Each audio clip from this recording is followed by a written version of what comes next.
नमस्कार, big news big show देख रहे हैं आप। आपके साथ मैं हूं Raj Thakur. Big news big show में सबसे पहले बात दिल्ली चुनाव की करेंगे, जिसे लेकर राजनीतिक दलों के बीच वार पलटवार जारी है। पंजाब में बाबा साहेब अंबेडकर की मूर्ति तोड़े जाने को लेकर दिल्ली बीजेपी ने अरविंद केजरीवाल को दलित विरोधी बताया है। इसके अलावा नई दिल्ली सीट से बीजेपी उम्मीदवार परवेश वर्मा ने सीएम आवास का एक वीडियो जारी किया और अरविंद केजरीवाल पर जनता के पैसों से शीश महल बनवाने का आरोप लगा दिया। यहां आपको बता दें, दिल्ली चुनाव में सीएम आवास का मुद्दा भी खूब सुर्खियों में है। पीएम मोदी और गृह मंत्री अमित शाह भी इस मुद्दे पर अरविंद केजरीवाल को घेर चुके हैं। लेकिन एक तरफ बीजेपी आम आदमी पार्टी को घेरने में जुटी है, तो दूसरी ओर अरविंद केजरीवाल भी पीछे नहीं है। अरविंद केजरीवाल ने दिल्ली चुनाव को लेकर अपना मैनिफेस्टो जारी किया। आम आदमी पार्टी के इस मैनिफेस्टो में 15 गारंटियों का ऐलान किया गया है। इसमें रोजगार, महिला सम्मान, बुजुर्गों को मुफ्त इलाज, मुफ्त पानी, यह सब कुछ शामिल है। दिल्ली चुनाव से जुड़ी इन खबरों के बाद हरियाणा सरकार के 100 दिन पर पूरा विश्लेषण आपके सामने रखेंगे। मुख्यमंत्री नायब सैनी के दावों और वादों के बारे में आपको बताएंगे। नायब सैनी ने जनता के सामने पिछले 100 दिन का पूरा लेखा जोखा रख दिया है और गरीब कल्याण की दिशा में कदम उठाए जाने का भी दम भरा गया है। इस दौरान नायब सैनी ने दावा किया कि उनकी सरकार हर वर्ग के पूरे तरीके से, पारदर्शी तरीके से काम करवाने में जुटी रही। युवा, महिला और बुजुर्गों के हित सबसे पहले रखे जा रहे हैं और पीएम मोदी के मार्गदर्शन में प्रदेश विकास की राह पर अग्रसर है। इसके बाद हम आपको उत्तर प्रदेश के प्रयागराज में आयोजित महाकुंभ से जुड़ी बड़ी खबर बताएंगे। देश के गृह मंत्री अमित शाह ने महाकुंभ में आस्था की डुबकी लगाई है। इस दौरान उत्तर प्रदेश के मुख्यमंत्री योगी आदित्यनाथ भी मौजूद थे। और साथ ही साथ इसके बाद आपको लिए चलेंगे हिमाचल प्रदेश की वादियों की तरफ, जहां का मामला पंजाब एंड हरियाणा हाईकोर्ट में था। गुड़िया गैंगरेप के एक मामले में आरोपी जो जेल में था, हिरासत में था, जिसकी मौत हो गई थी, इस मामले पर भी फैसला सुना दिया गया है। क्या है वो फैसला, वो भी आपको बताएंगे बिग न्यूज बिग शो में। तो कहीं मत जाइए, बने रहिए हमारे साथ।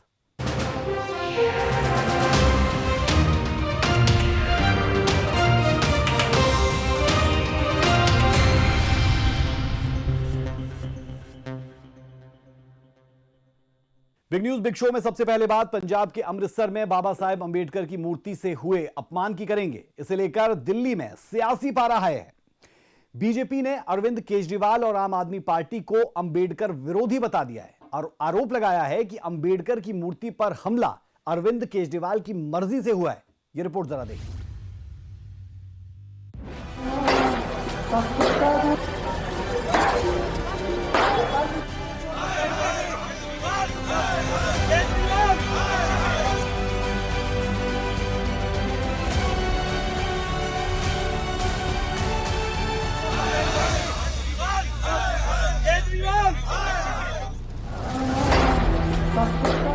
पंजाब के अमृतसर में बाबा साहेब अंबेडकर की मूर्ति पर हुए हमले के बाद दिल्ली का सियासी पारा हाई है।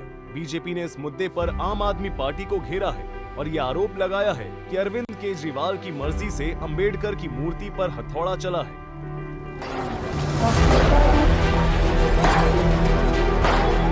पंजाब के एडमिनिस्ट्रेशन के नाक के नीचे 30-35 फुट की बाबा साहेब की स्टैचू, उसके लिए उतनी बड़ी सीढ़ी का प्रावधान करना, सीढ़ी को लेकर आना, सीढ़ी को लगाना, इतने बड़े हथौड़े को लेकर आना, हथौड़े के साथ सीढ़ियों में चढ़ना, अपना बैलेंस मेंटेन रखना, उसके ऊपर चढ़कर हथौड़े से मार करना।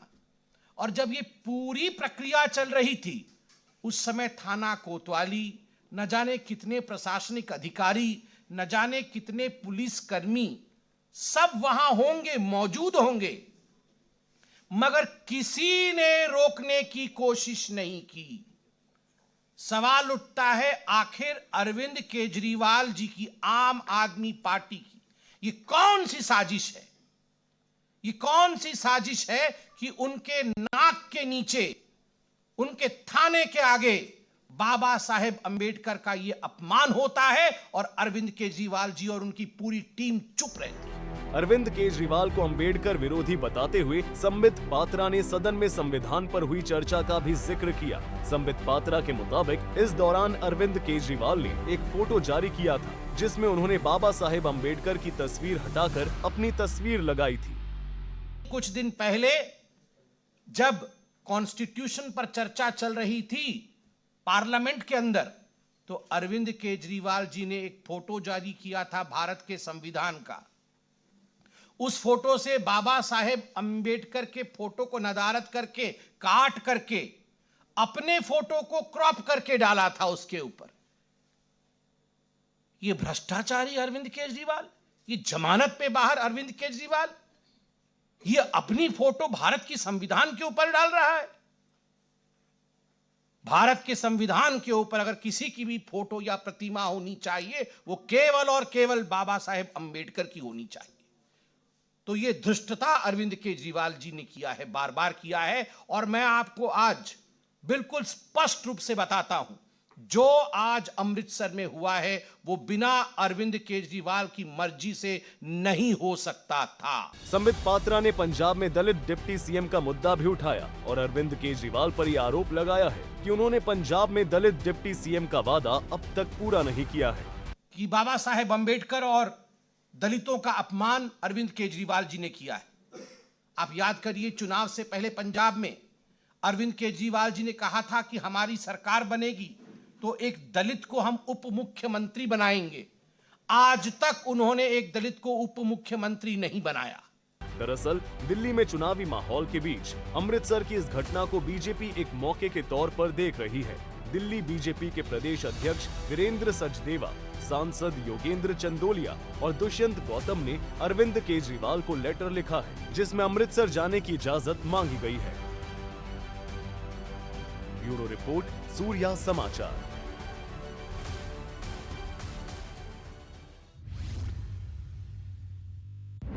दिल्ली की सियासी पिच पर राजनीतिक दलों की धुआंधार बैटिंग जारी है। नई दिल्ली सीट से बीजेपी उम्मीदवार परवेश वर्मा ने दिल्ली के धोबी घाटों को लेकर कई नए ऐलान किए, तो वहीं अरविंद केजरीवाल ने भी जनता से 15 वादे किए हैं। लेकिन इस दौरान केजरीवाल ने भी यह स्वीकार किया कि उन्होंने अपने पिछले कुछ वादों को पूरा नहीं किया, जिस पर परवेश वर्मा ने कटाक्ष किया।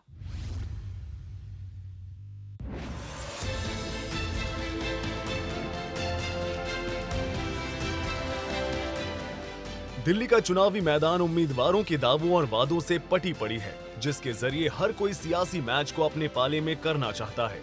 नई दिल्ली सीट से बीजेपी उम्मीदवार और अरविंद केजरीवाल के प्रतिद्वंदी प्रवेश वर्मा ने धोबी घाटों के लिए बड़े ऐलान किए हैं।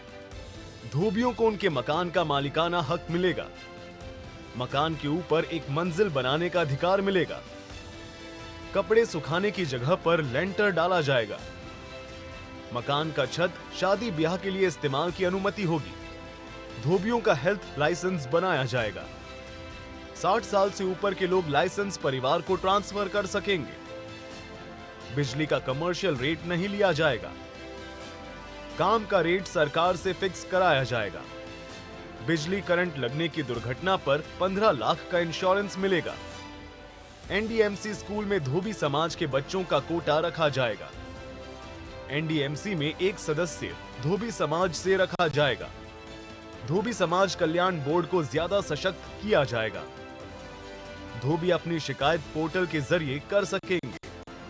जहां पर आप लोग रह रहे 100 साल से रह रहे हो अंग्रेजों के समय से, उसी स्थान पर जहां आपका मकान है, उसी स्थान का आपको मालिकाना हक दिलाया जाएगा। और बाकी का जो ओपन स्पेस होता है, जो खाली मैदान आपका होता है कपड़ा सुखाने का, उस मैदान के ऊपर पूरा लेंटर डालेंगे ताकि नीचे बारिश में आपके कपड़े भी सूखते रहें और ऊपर भी आप उसको उपयोग में ले सके, छत को, बड़ी छत को, ताकि आपकी बहू बेटियों की शादी, जन्मदिन, इसके लिए आपको किसी कम्युनिटी सेंटर में ना जाना पड़े।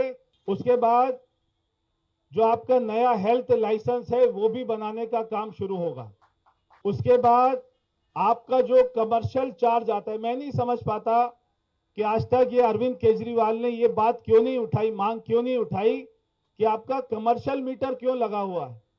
क्योंकि आप लोग, कोई भी धोबी, एक भी ऐसा धोबी नहीं मिलेगा 100 साल में जिसने कपड़े धोकर अपना बंगला बना लिया हो, जिसने अपना शीश महल बना लिया हो, कोई नहीं मिलेगा। जिसने 4 पहिए की गाड़ी खरीद ली हो, आप तो बहुत ही कम दाम पर करते काम, तो इसलिए आपका कमर्शियल रेट नहीं लगेगा, आपका डोमेस्टिक चार्ज लगेगा। और जो भी हमारे धोबी समाज के किसी भाई की बिजली करंट लगने से अगर ऐसी दुर्घटना होती है, सभी का 15 लाख रुपए का इंश्योरेंस किया जाएगा, 15 लाख रुपए तक का। सारे घरों में, एक एक घर में एक आपको नौकरी, सरकारी या अर्ध सरकारी नौकरी की एक बच्चे को व्यवस्था हर घर में की जाएगी। जो यहाँ पे एनडीएमसी के स्कूल हैं, आपके बच्चों का उसमें कोटा रखा जाएगा ताकि धोबी समाज के बच्चे भी अच्छे एनडीएमसी के नवयुग स्कूल में पढ़ लिख लें। उसके लिए आपके बच्चों का कोटा रखा जाएगा। इसके बाद जो आने वाले, जैसे हमारे कुलजीत जी अभी वाइस चेयरमैन है, 4 यहाँ पर मेंबर बनते हैं। जो आने वाली कमेटी होगी 4 साल बाद, उसमें एक मेंबर धोबी समाज का भी एनडीएमसी में रखा जाएगा ताकि वो आपकी आवाज उठाकर रखे। एक तरफ प्रवेश वर्मा ने धोबियों के लिए घोषणाओं का पिटारा खोल दिया, तो वहीं दूसरी ओर अरविंद केजरीवाल ने दिल्ली की जनता को 15 गारंटियां दी हैं। लेकिन इस दौरान अरविंद केजरीवाल अपनी ही गुगली में फंसते दिखे और स्वीकार किया कि साल 2020 में जनता से किए 3 वादे पूरे नहीं हुए हैं। अब उनका नाम बदलकर घोषणावाल हो गया है। अभी तो वो 3 कामों के लिए माफ़ी मांग रहे हैं। अभी 8 तारीख को दिल्ली में किए गए अपने सारे कुकर्मों के लिए माफ़ी मांगेंगे। देखिए, जो 11 साल में वो नहीं कर पाए तो वो आगे भी नहीं करेंगे, दिल्ली की जनता समझती है। दिल्ली के सियासी पीठ पर किसके बल्ले से कितना रन बनेगा और इस बार दिल्ली की सत्ता पर कौन काबिज होगा, इसका फैसला 5 अक्टूबर को चुनावी नतीजे और 8 को रिजल्ट से तय होगा। लेकिन इससे पहले वोटरों को लुभाने के लिए हर किसी के अपने अपने दावे और वादे हैं। ब्यूरो रिपोर्ट, सूर्या समाचार। दिल्ली चुनावों को लेकर इन तमाम दावों और वादों से इतर दिल्ली की जनता चुनाव को लेकर क्या सोचती है, यह मायने रखता है। और इसीलिए सूर्या समाचार की टीम ग्राउंड जीरो पर पहुंची ताकि वोटर्स से संवाद कर उनका मन टटोला जा सके। दिल्ली की अंबेडकर नगर के मतदाताओं के दिल में क्या है, देखें जरा।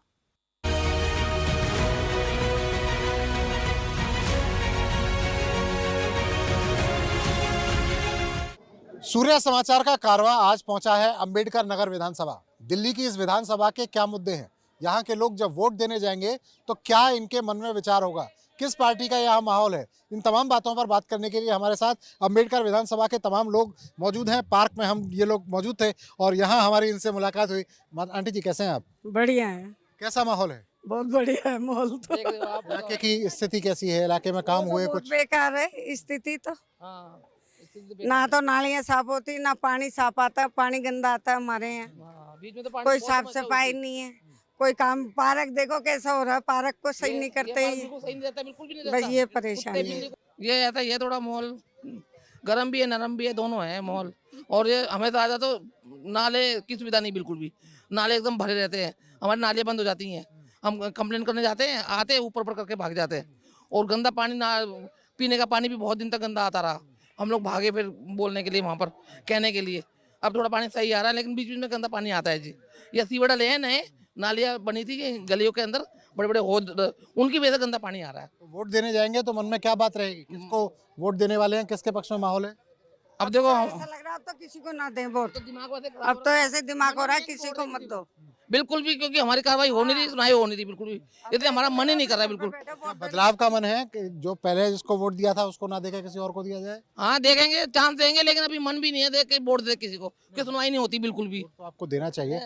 बंसी जी मदनगिरी में रहते तो मदनगिरी में बंसी बजेगी, इसके अलावा तो कहीं और बजा नहीं रहे बंसी। तो किस तरह का माहौल है यहाँ मदनगिरी का पॉलिटिकल? जी, माहौल तो जब से झाड़ू वाली पटाई, यहाँ पर का माहौल तो खराब ही है। यहाँ विधायक है, बिल्कुल सुनता नहीं है। जाते हैं तो जब भी जाते हैं वहाँ पर यही कहते हैं वो कि नेताजी मीटिंग में है, नेताजी अभी ऑफिस में है नहीं, अपनी एप्लीकेशन हाँ लिखवा जाओ, कर देंगे काम। सालों साल कोई काम नहीं होते और अभी तक कोई काम नहीं। और वहाँ पर जो लोग मिलते हैं विधायक के यहाँ, वो कोई अच्छा रिस्पॉन्स नहीं देते। उनसे बोलते हैं हमने आपको वोट दिया, तो बोलते हैं अगली बार से मत देना वोट, इस तरह की बातें कहते हैं वो हमसे। तो हमारे यहाँ तो मदनगिरी में देखो, जैसे पानी की बहुत किल्लत है, दिक्कत है। जैसे पानी भी गंदा आता है और पानी भी नहीं आता सही से, और नालियाँ हमारे यहाँ की भरी रहती है। और भी जैसे पार्क, और जैसे हमने सोचा था कि भाई साल में जैसे केजरीवाल जी बोलते हैं लंदन पेरिस बनाएंगे, हमारे यहाँ के पार्क की हालत देख के तो भाई लग नहीं रहा कि जब से वो पार्टी आई लंदन पेरिस बना हुआ पार्क हो, या फिर रोड कोई ढंग के हो। रोड भी कितने साल 20-20 साल हो गए, रोड 10-10 साल हो गए, रोड भी कोई नहीं ढंग के बनाए। अभी जैसे जैसे नज़दीक इलेक्शन आते हैं तो तोड़फोड़ मचाते हैं, दिखाते हैं जी हम यहाँ सालों साल से काम कर रहे हैं, लेकिन यहाँ पर पिछले 10 सालों से कोई काम नहीं हुआ। और हमारे जो पहले के जो निगम पास थे बीजेपी के, उन्होंने फिर भी बहुत अच्छा काम करा था। और जब से ये झाड़ू वाली पार्टी आई है निगम में भी, तब से हमारा कोई काम नहीं हुआ, और बल्कि और बेकार हो गए हमारे पार्क बहुत ज़्यादा। हमारे पास में जो जितने ये आम आदमी पार्टी के जो काम किया नहीं, इससे विधायक 10 साल से था, पार्षद आए 5 साल से, लेकिन अभी तक कोई भी ऐसा काम नहीं है जो पब्लिक को खुश हो रहा हो। इसलिए लहर तो जो आ रही है इस टाइम, कुछ ऐसा लग रहा है कि बीजेपी की लहर लग रही है, बाकी कांग्रेस में दिखाई नहीं दे रही है अभी। मैं इतना ही बताऊँगा। फिलहाल तो खुशीराम जी के उसमें दिख रहा है, पर बीजेपी के क्या वजह है इसके पीछे? काम का है, आदमी काम करता है। विधायक 10 साल से था, तो उन्होंने कुछ करा नहीं, रोड वगैरह नहीं बनवाई, ये है। और क्या आम आदमी पार्टी की सरकार आपके यहाँ, आम आदमी जो है सिर्फ काम चाहता है। आप देखिए ना, पार्क को दिखाइए आप, ये पार्क की क्या कंडीशन है। इसमें हम ही लोग बैठते हैं और अब बैठे हुए हैं, धूल उड़ रही है, क्या चीज़ है इसमें। इस सरकार ने कुछ नहीं किया, आम आदमी पार्टी ने क्या भी कुछ नहीं है। अंकल जी कैसे हैं आप? सही है। आप भी बता दीजिए किसके पक्ष में माहौल बन रहा है? भाई बीजेपी के पक्ष में माहौल बन रहा है। वजह है कि इन्होंने कुछ काम ही नहीं किया, आम आदमी पार्टी वालों ने कोई काम नहीं किया। वो तो कह रहे हैं कि हमने मोहल्ला क्लिनिक खोल दिए, हमने पेरिस जैसी सड़कें बना दी, हमने फ्री कर दिया। नहीं, कुछ भी नहीं किया। विधायक के पास जाओ तो काम भी नहीं, सुनता भी नहीं है वो। अच्छा, पिछले गेट से निकल वोट जाता है। अच्छा, हाँ। तो इस बार किसे वोट देने का मूड है? बीजेपी को देंगे। कैसे हैं आप? बढ़िया सर। आप भी बता दीजिए क्या माहौल? मेरी गली की हालत बताऊंगा आपको। पानी की लाइन डली थी नई, तो 4 घरों के आगे तो इधर को डाल दी, 4 घरों के आगे उधर को डाल दी, बीच में बिल्कुल नहीं डाली। जेई एक्शन वगैरह लेना देना सबके पास घूम लिए, विधायक के पास भी कोई 10 बार एप्लीकेशन दिए, आज तक वो यूँ की यूँ पड़ी है। पानी से परेशान है बहुत ज़्यादा, और सीवर बहुत ज़्यादा वो ओवरफ्लो चल रहे हैं। तो क्या लग रहा है किसके पक्ष में माहौल बनेगा इस बार? बीजेपी के पक्ष में बनना चाहिए। बीजेपी के पक्ष में। और ये कांग्रेस वाले साथी, इनका तो ये पहले 55 साल रिकॉर्ड बना के गया है, जो उसने क्या किया है, उसने सिर्फ अपना ही पेट भरा था और कुछ नहीं किया था। बीजेपी से इतनी उम्मीदें क्यों हैं? इससे ये जो कहती है वो करती है, इसलिए उम्मीद रखे हुए है। क्या कहा और क्या कर दिया? जो भी मोदी जी ने कहा है वो करता है, इसलिए इनके कैंडिडेटों पे भी हमें उम्मीद है। अच्छा आदमी है। अच्छा। आम आदमी वाले ने तो आज तक कुछ नहीं किया। अजय दत्त जी ने 10 साल हो गए उनको यहाँ पर, 10 साल से कुछ नहीं किया। जो भी आता पब्लिक आती है सब, और यूँ जब कभी कोई मिलने जाता तो यूँ और कहता है 1 बजे आना, 2 बजे आना, 2:30 बजे आना, बाद में होता ही नहीं है वो वहाँ पर।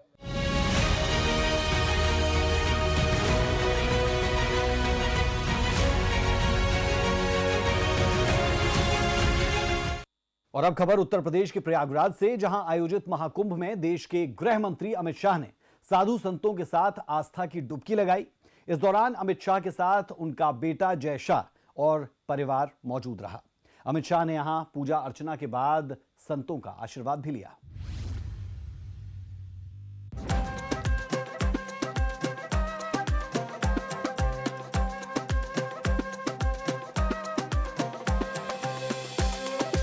देश के गृह मंत्री अमित शाह ने प्रयागराज के संगम में आस्था की डुबकी लगाई।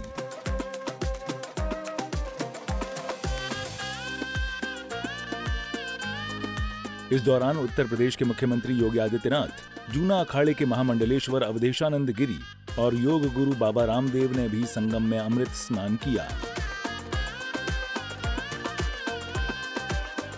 संगम में स्नान के दौरान योगी आदित्यनाथ और बाकी संत अमित शाह के शरीर पर पानी डालते दिखाई दिए। करीब 10 मिनट तक अमृत स्नान के बाद अमित शाह ने परिवार के साथ पूजा अर्चना की और फिर अक्षयवट पहुंचे। यहां से अमित शाह स्वामी अवधेशानंद के आश्रम में पहुंचे। यहां उन्होंने दोपहर का भोजन किया। इस दौरान उनके बेटे जय शाह भी परिवार के साथ मौजूद थे।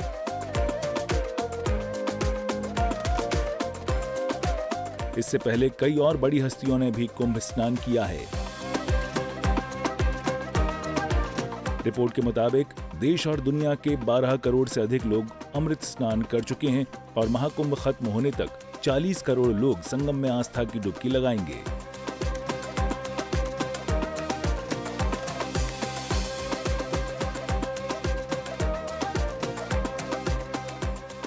श्रद्धालुओं की इतनी भीड़ को देखते हुए प्रशासन की ओर से चप्पे चप्पे पर सुरक्षा के पुख्ता इंतजाम किए गए हैं और मुख्यमंत्री योगी आदित्यनाथ खुद इसकी मॉनिटरिंग कर रहे हैं। ब्यूरो रिपोर्ट, सूर्या समाचार। अब खबर हरियाणा से, जहां की नायब सरकार ने अपने कार्यकाल के 100 दिन पूरे कर लिए हैं। मुख्यमंत्री नायब सैनी ने जनता के सामने इन 100 दिनों का लेखा जोखा रखा और दावा किया कि बिना किसी भेदभाव के प्रदेश हित में काम हुए हैं, जिससे हर वर्ग को लाभ पहुंचा है। इस दौरान नायब सैनी ने विरोधियों को भी निशाने पर लिया।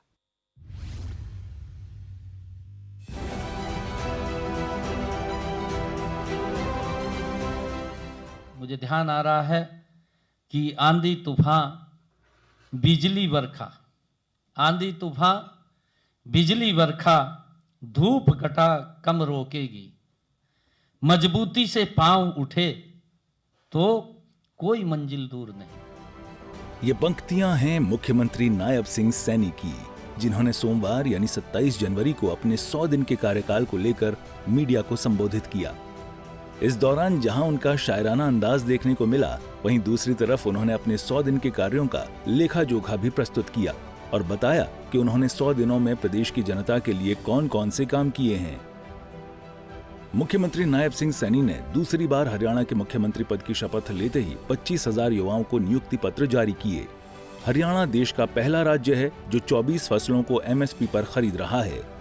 हरियाणा में बीजेपी की तीसरी बार लगातार सरकार बनने के बाद पहली कैबिनेट बैठक में सीएम सैनी ने प्रदेश भर के सभी अस्पतालों में फ्री डायलिसिस की सुविधा देने का फैसला किया था, जिससे हरियाणा फ्री डायलिसिस की सुविधा देने वाला पहला राज्य बन गया। मुख्यमंत्री बनने के बाद 100 दिन के अंदर सीएम सैनी ने एक और बड़ा फैसला लिया है। हरियाणा में हर घर गृहिणी योजना के तहत नायब सरकार 13 लाख गरीब महिलाओं को 500 रुपए में सिलेंडर दे रही है। प्रदेश सरकार इस योजना का लाभ कुल 52 लाख परिवारों को देना चाहती है। नायब सरकार ने सुप्रीम कोर्ट के द्वारा SC आरक्षण में वर्गीकरण को लेकर दिए गए फैसले को पहली ही कैबिनेट बैठक में लागू कर दिया था। अपने 100 दिन के कार्यकाल के अंदर नायब सरकार ने अग्निवीरों को सरकारी नौकरियों में 15% आरक्षण देने के साथ ही शहीदों के परिवारों को 1 करोड़ रुपए देने का फैसला किया है। नायब सरकार 100 दिन के कार्यकाल के अंदर ही हरियाणा कृषि भूमि पट्टा विधेयक 2024 विधानसभा में पास करा चुकी है। हरियाणा सरकार ने जॉब सिक्योरिटी के मद्देनजर हरियाणा संविदा कर्मचारी सेवा सुरक्षा अध्यादेश 2024 भी विधानसभा में पास करा दिया है। इतना ही नहीं, कॉन्ट्रैक्ट पर रखे कर्मचारियों को सेवा मुक्ति की उम्र 58 साल कर दी गई है। नायब सरकार ने अपने 100 दिन के कार्यकाल के अंदर एक और बड़ा फैसला लेते हुए हरियाणा के कर्मचारियों के लिए ग्रेच्युटी को 25% बढ़ा दिया है। इससे अब कर्मचारियों को 25 लाख तक ग्रेच्युटी मिल सकती है, जो पहले 20 लाख थी। हरियाणा में फिर से सरकार बनने के बाद नायब सरकार के 10वें सबसे बड़े फैसले की बात करें तो सीएम सैनी ने प्रदेश में कॉमन एलिजिबिलिटी टेस्ट यानी CET पास करने वाले बेरोजगारों को हर महीने 9,000 रुपए देने का फैसला किया है। मीडिया से बात करते हुए मुख्यमंत्री नायब सैनी ने विपक्ष के कार्यकाल पर भी निशाना साधा और बताया कि किस प्रकार उनके शासनकाल में नौकरी के नाम पर युवाओं के साथ धोखाधड़ी होती थी। हमारी सरकार ने 2014 से हरियाणा प्रदेश को नॉन स्टॉप आगे बढ़ाने का काम किया है। हरियाणा में कई बीमारी ही कहूँ, कई बीमारियों से हरियाणा ग्रसित था। जैसे परिवारवाद की बीमारी थी, क्षेत्रवाद की थी, भेदभाव होता था। परंतु अगर आप देखें कि युवाओं के अंदर अविश्वास था कि नौकरी पढ़ने से नहीं, नौकरी तो चक्कर काटने से मिलेगी। किसी विधायक, मंत्री, मुख्यमंत्री के दरबार में हाजिरी लगेगी, तब जाकर के माँ बाप इंतजाम करता था, मोटा इंतजाम भी करता था, तब जाकर के कहीं उसको ये विश्वास होता था कि नौकरी लगेगी। परंतु गरीब व्यक्ति को तो अगर वो कहीं जमीन जमून बेच करके या गहने बेच करके इंतजाम करता था तो तब भी उसको नौकरी नहीं लगती थी। इस प्रकार का माहौल और वातावरण हरियाणा प्रदेश के अंदर था। इस दौरान मुख्यमंत्री नायब सैनी ने मीडिया से बात करते हुए कहा कि बीजेपी की सरकार आने के बाद लोगों का विश्वास बढ़ा है और उन्हें यकीन है कि अब ये सरकार उनके विकास का काम करेगी। 100 दिन गौरवशाली हमारी सरकार ने पूरे किए हैं। आज हरियाणा प्रदेश के लोगों के अंदर इस सरकार के प्रति एक बहुत बड़ा विश्वास बढ़ा है। अगर आप लोग देखेंगे, आप लोग चर्चा करेंगे, क्योंकि जब तीसरे टर्म की सरकार आई है, इन 100 दिनों के अंदर लोगों के मनों में हमारी सरकार के प्रति एक बड़ा सम्मान और बड़ा विश्वास जमा है। और हमने भी 3 गुना गति से, आदरणीय प्रधानमंत्री जी ने कहा था कि ये सरकार तीव्र गति से काम करेगी, हमारी ये सरकार 3 गुना गति से काम कर रही है। इस दौरान उन्होंने अपने उन संकल्पों का भी जिक्र किया और बताया कि उन्होंने कितने संकल्पों को पूरा किया और कितने संकल्प अभी शेष हैं, जिसकी प्रक्रिया जारी है। 100 दिनों में ही 240 में से 18 संकल्प पूरे किए हैं।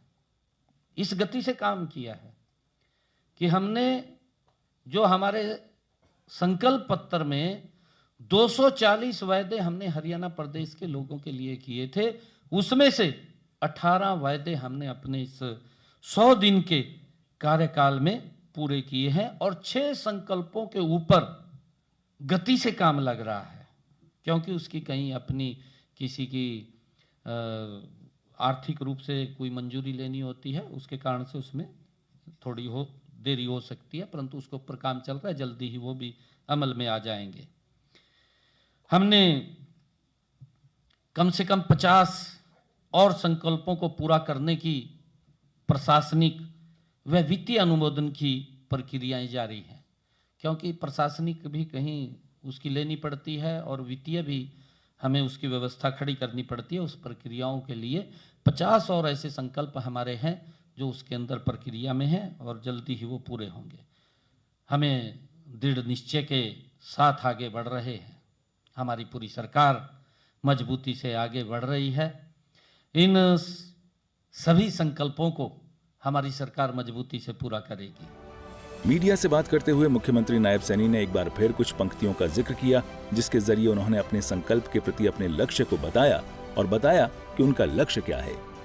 मुझे विश्वास है कि ये निर्णय माननीय प्रधानमंत्री नरेंद्र मोदी जी द्वारा वर्ष 2047 तक भारत को विकसित राष्ट्र बनाने में हरियाणा के अहम योगदान की सशक्त आधारशिला साबित होंगे। मैंने 100 दिनों में से हर दिन जन सेवा को अर्पित किया है। जिस दिन से चला हूं मेरी मंजिल पर नजर है, जिस दिन से चला हूं मेरी मंजिल पर नजर है। आंखों ने कभी मील का पत्थर नहीं देखा। गौरतलब है कि सरकार के 100 दिन के बाद भी अभी तक विपक्ष की ओर से नेता प्रतिपक्ष के नाम का ऐलान नहीं हो सका है, जिसे लेकर बीजेपी लगातार हमलावर है।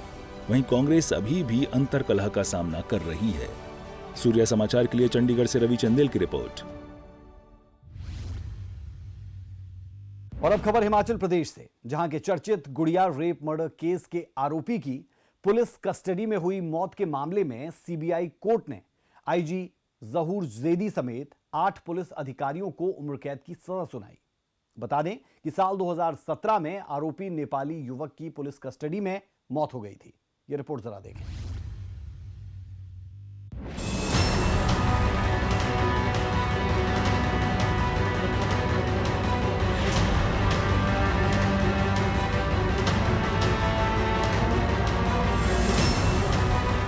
हिमाचल प्रदेश के बहुचर्चित गुड़िया रेप मर्डर केस में पुलिस कस्टडी में आरोपी की हत्या के मामले में चंडीगढ़ की सीबीआई कोर्ट ने बड़ा फैसला सुनाया है। कोर्ट ने हिमाचल प्रदेश के तत्कालीन आईजी जहूर एच जैदी समेत 8 पुलिसकर्मियों को उम्र कैद की सजा दी है। इस मामले में 18 जनवरी को सभी दोषियों को दोषी ठहराया गया था, जिसके बाद अब 8 पुलिसकर्मियों को सजा सुनाई गई। सजा पाने वालों में तत्कालीन IG Shimla Zahoor H Zaidi, DSP Manoj Joshi, SI Rajinder Singh, ASI Deepchand Sharma, honorary head constable Mohan Lal, Suraj Singh, head constable Rafi Mohammad और कांस्टेबल रानित सटेटा शामिल हैं। कोर्ट ने विभिन्न धाराओं के तहत अलग अलग सजा और जुर्माने का प्रावधान भी रखा है। आइए अब आपको बताते हैं कि क्या है ये पूरा मामला। दरअसल कोटखाई के एक स्कूल की छात्रा 4 जुलाई 2017 को लापता हुई थी। 2 दिन बाद जंगल में उसकी लाश बरामद होती है। वहीं मामले में एसआईटी ने स्थानीय युवक समेत 5 मजदूरों को गिरफ्तार किया था, जिनमें नेपाली युवक सूरज भी शामिल था। कोटखाई थाने में 18 जुलाई 2017 को सूरज की मौत हो गई थी। मामले में सीबीआई कोर्ट ने 8 आरोपियों को दोषी करार दिया था। पुलिस ने आईपीएस आईजी जहूद हैदर जैदी, दीपचंद शर्मा, मोहनलाल को हिरासत में लिया। सूरज सिंह, मनोज जोशी, राजेंद्र सिंह, रफी मोहम्मद, रंजीत सदेता को हिरासत में लिया गया। हिमाचल के एसपी डंडूब वांगियाल नेगी को बरी कर दिया गया। सीबीआई कोर्ट का ये फैसला न्याय और कानून व्यवस्था की अहमियत को दर्शाता है। दोषी पुलिस अधिकारियों को उम्र कैद की सजा ये स्पष्ट संदेश देती है कि कानून से ऊपर कोई नहीं है। ये निर्णय न केवल न्यायपालिका की मजबूती को दिखाता है, बल्कि जनता में न्याय की उम्मीद भी जगाता है। ब्यूरो रिपोर्ट, सूर्या समाचार। बिग न्यूज बिग शो में अभी के लिए हमारा और आपका साथ इतना ही। मुझे मेरी पूरी टीम को दें इजाजत। खबरों का सिलसिला बदस्तूर जारी है। नमस्कार।